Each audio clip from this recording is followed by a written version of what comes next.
This episode is sponsored by Learn Light and Sound. We have courses online to make better sound and lighting for your video. Link down below. All right, this is the Elgato Wave Mic Arm Pro. We're using it right now. Let me give you some background. I do live stream, I do voiceover work, and I have done podcasts in the past. So I've had a number of different microphone arms over the years. Had a Heil, don't even remember the model number of that one. Rode PSA-1, Rode PSA-1 Plus, Elgato Wave LP, LP standing for low profile. I also still use, to this day, a Yellowtec Mica, I think you say, or Mica, I'm not sure how you say it. It's a German company, kind of a premium microphone arm. I believe that one was pretty expensive, at least $300, closer to $400. And then for my live streams today, I still use an OC White Ultima Gen 2 low profile arm. That was over $400. So where does this one fit? Where does this Elgato Wave Mic Arm Pro fit? And what would I choose today if I were choosing a new microphone arm, having used all of these different mic arms? So let me just say what makes this Wave Mic Arm Pro. So that's the first thing. Number one, what's improved over the original low-profile mic arm by Elgato? First of all, spring-damped upper arm, so adjustable support for the microphone up to 6.6 pounds or 3 kilograms. And it works really nicely. There's a little Allen screw here. You can tighten that or loosen that depending on the weight of your microphone. And it works really, really nicely. In fact, here's an example of where we moved around with a much more sensitive condenser microphone.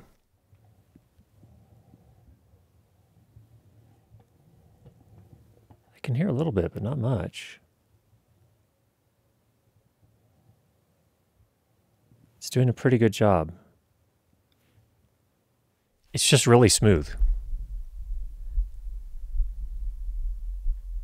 It's quite nice. Of course, technique-wise, you should never fiddle with your microphone, but sometimes you do need to move it while you're recording, so this does a nice job with that. Second, much better cable management covers and channels with much stronger magnets, so these are actually a bit of a job to get these off. So for me, it would be more of a permanent or semi-permanent install type of situation, which is typically how I use my mic arms, so that's fine. But if you are going to be changing things all the time, just be aware there's a little bit of there's a lot of hold power with these magnets. That's great. They also move the channel to the bottom of the arms instead of the top, so it looks nicer. If you're on camera, that's a big plus. In addition to that, they have these magnetic caps, and you can change them out with different colors. We chose the purple. You choose the aesthetic that works for you. Incidentally, you can also get the arm in white instead of black if you prefer that, if that fits your aesthetic a little bit better. And then finally, it does also include a riser, so you can raise the height of the lower arm from 6 centimeters up to 10 centimeters, and that comes with the arm itself. It's priced at $179. A few notes. The construction is very, very good from what I can tell. All metal, with the exception of the knob for the ball on the front here. And this is the ball that allows you to adjust the microphone, so I can loosen this. Let's see, tighten,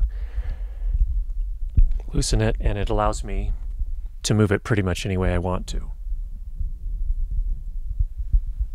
Really quite nice, so we'll tighten that back up. I think that's pretty much all the plastic on this entire thing. The rest is metal. Very nicely constructed, nice finish.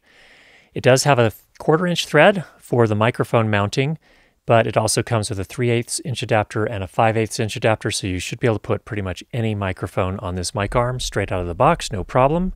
Elgato also offers a desk plate if you prefer to do a permanent install, essentially drilling a hole in your desk and having it permanently installed there. You can do that, but it also, out of the box, comes with a desk clamp. It's padded, so it shouldn't mar your desk, and it attaches to desks up to 2.4 inches thick. That's about 6 centimeters. For those that reckon in metric. It also, what's nice about the clamp is that you also can move the handle, so that once you get it cinched down and it's really nice and tight, sometimes that handle could be pointing out at a weird angle and you want to kind of move it to a different angle. You can do that by pulling down or pushing the button in and turning it without loosening the microphone clamp, the stand clamp. So that's pretty nice as well. Can you use the SHURE SM7B with this mic arm? And the answer is yes. And the reason I ask that is that the SM7B has this funky yoke with the XLR output right here.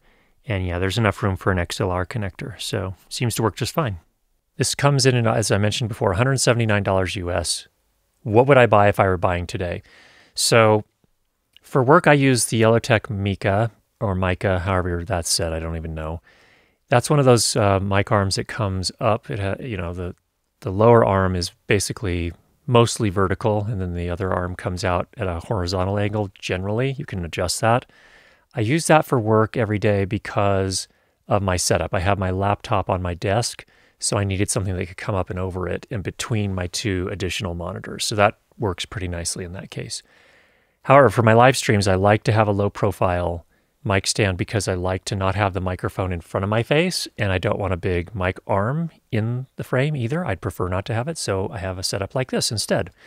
I've been using the OC White Ultima Gen 2 low profile arm for 3 or 4 years now. It's been a great arm. It cost me probably, once I got all the hardware and stuff, probably $450. I would have to say that today, if I were buying again, I would buy this one instead. Oh, there's one con that I do need to call out for some people. It's not a con for me, but for some people it will be. A lot of professional arms, typically when you adjust the angle of the arm closest to the microphone, it will maintain the aim of the mic. So here's an example on my OC White.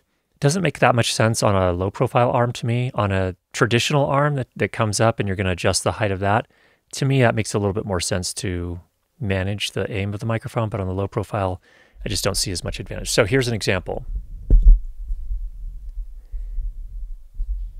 The microphone stays in a static position, so it's not adjusting its aim as you move it up and down. Now, what that means in practical terms is that if you're going to be moving your mic up and down a lot, I guess if you're going from sitting to standing mid-recording or stream or whatever it is you're doing, maybe this is not going to be a great fit for you. But for me, I would save myself the money if I were buying again today. I would go with the Elgato Wave Mic Arm Pro, save myself the money, and I feel like I'm getting every bit as good a construction as the OC White. That's saying something. Hope that was helpful. Get out there, make some great sound. We'll talk to you soon.